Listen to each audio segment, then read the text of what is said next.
लड़का धीरे धीरे कमरे का दरवाजा खोलता है। वह बस एक कप नूडल्स लेने ही वाला था कि अचानक उसके सामने एक परछाई प्रकट हो जाती है। साथ ही एक अजीब सी चीख सुनाई देती है। डर के मारे लड़का वहीं का वहीं जम जाता है। अगले ही पल एक भयानक और दागदार हाथ दरवाजे को पकड़कर अंदर घुस आता है। लड़के के पास उसे अंदर आने देने के अलावा कोई रास्ता नहीं बचता। वह अपनी पूरी ताकत लगाकर खुद को शांत रखता है और जरा भी आवाज नहीं करता। राक्षस के व्यवहार को देखकर वह समझ जाता है कि वह केवल आवाज के आधार पर प्रतिक्रिया करता है। तभी लड़के को पता चलता है कि उस राक्षस की आंखों के ऊपर का पूरा हिस्सा गायब है। उसकी इस कमजोरी को देखकर लड़का सोच में पड़ जाता है और उसकी नजर पास रखी एक झाड़ू पर जाती है। वह धीरे से झाड़ू उठाने की कोशिश करता है, लेकिन हल्की सी आवाज भी राक्षस से छिप नहीं पाती। खतरे के उसी पल में राक्षस बिजली की गति से पास रखे स्पीकर को तोड़ देता है और लड़का किसी तरह बच निकलता है। लेकिन खतरा अभी टला नहीं था, क्योंकि राक्षस अब भी उसी कमरे में मौजूद था। तभी बाहर से कोई आवाज आती है और राक्षस का ध्यान उधर चला जाता है। वह धीरे धीरे दरवाजे से बाहर निकल जाता है और लड़का राहत की सांस लेता है। मौत के मुंह से बचने के बाद लड़का अपना मोबाइल निकालकर उन राक्षसों के बारे में जानकारी ढूंढने लगता है। उसे पता चलता है कि वे इंसानों की गहरी इच्छाओं और जुनून से पैदा हुए जीव हैं। तभी बाहर से एक शोर सुनाई देता है। लड़का खिड़की के पास जाकर देखता है और एक खतरनाक नजारा उसके सामने आता है। एक आदमी रस्सी के सहारे नीचे उतरने की तैयारी कर रहा था। उसका मकसद अपने 2 बच्चों के लिए जरूरी सामान लाना था। जाने से पहले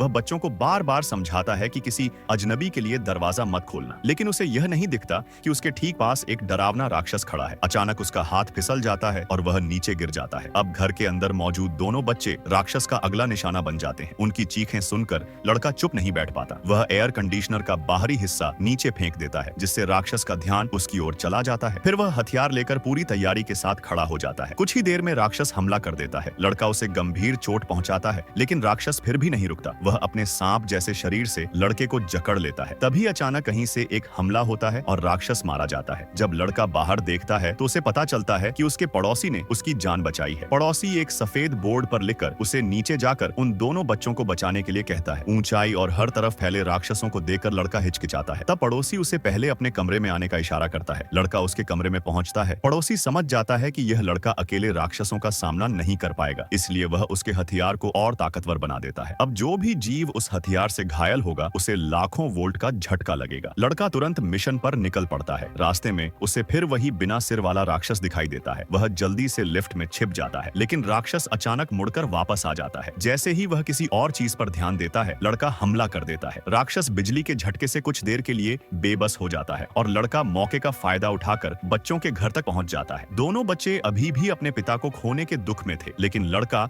उन्हें हालात समझाता है और वे उसके साथ चलने को तैयार हो जाते हैं। जैसे ही वे निकलते हैं, एक विशालकाय राक्षस उनके सामने आ जाता है। डर के मारे बच्चे भागने की कोशिश करते हैं, लेकिन तभी वह राक्षस दरवाजा तोड़कर उनकी ओर दौड़ पड़ता है। उसी समय लड़का अचानक उठकर राक्षस के पैर पकड़ लेता है और बच्चों को भागने का मौका मिल जाता है। गुस्से में राक्षस लड़के को जोर से मारता है। तभी चश्मा पहने एक आदमी और उसका साथी समय पर पहुंच जाते हैं और लड़के को बचाकर अपने ठिकाने पर ले जाते हैं। वहां पहुंचने के बाद वे देखते हैं कि लड़के की आंखों में अजीब बदलाव हो रहे हैं। उसके लक्षण देखकर उन्हें शक होता है कि वह संक्रमित हो चुका है। एक महिला तो उसे मारने तक का सोच लेती है, लेकिन दूसरे आदमी के समझाने पर वह अपना फैसला बदल देती है, क्योंकि लड़के ने पहले बच्चों की जान बचाई थी। लड़का उनसे मदद मांगता है ताकि वे दोनों बच्चों को बचा सकें। उधर बच्चे भागते भागते एक और राक्षस से टकरा जाते हैं। ये वही राक्षस था जो देख नहीं सकता था और केवल आवाज से शिकार ढूंढता था। लड़की को लड़के की बात याद आती है, इसलिए वह तुरंत अपने और अपने भाई का मुंह बंद कर देती है। आवाज बंद होते ही राक्षस उन्हें ढूंढ नहीं पाता और वहां से चला जाता है, लेकिन तभी पीछे से एक जोरदार आवाज आती है। वे मुड़कर देखते हैं तो